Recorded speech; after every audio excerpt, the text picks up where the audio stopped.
Étienne, Grenoble et Lille, les bars vont donc, vous le savez, devoir fermer. Ce sera d'ailleurs dès ce soir, 22 h, dans la métropole lyonnaise.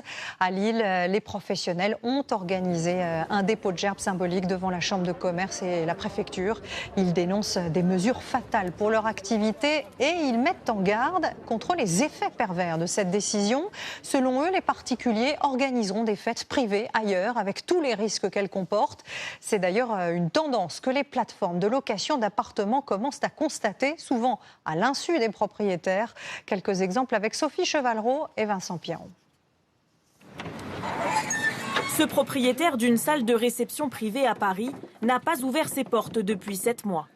Pourtant, il reçoit jusqu'à 30 appels par jour pour organiser des soirées, 2 fois plus qu'avant la fermeture des bars et des discothèques. Je suis dépité en fait, parce que je fais que de dire non toute la journée au téléphone. Et on sait très bien que ça va durer encore des mois. En nous fermant, on dit clairement on ne veut plus de rassemblements. Mais les rassemblements ont toujours lieu. Ils sont juste déplacés dans les appartements. Une quarantaine de jeunes rassemblés sans aucune précaution dans une maison en location sur Airbnb. Toute fête était pourtant interdite. Le propriétaire souhaite rester anonyme. Jet d'alcool, casse.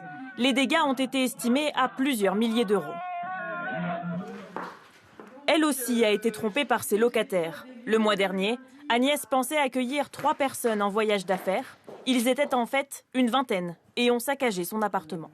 Moi, je me suis sentie un tout petit peu comme quand on arrive dans un appartement avec un cambriolage. De l'alcool partout au sol, des cigarettes écrasées directement sur son mobilier, les restes d'une soirée très arrosée.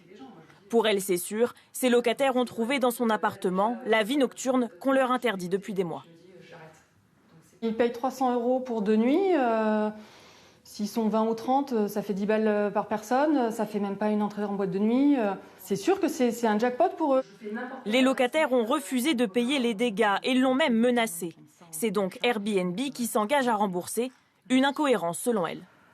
Moi, la dernière fois, le jeune qui m'a dit de toute façon, il y a des assurances pour ça, ça vous prouve que dans leur tête, ils savent qu'ils sont en totale impunité. Ils ont, de toute façon, ils s'en fichent. Il n'y a pas de respect. Une critique dont nous avons fait part à la plateforme de location.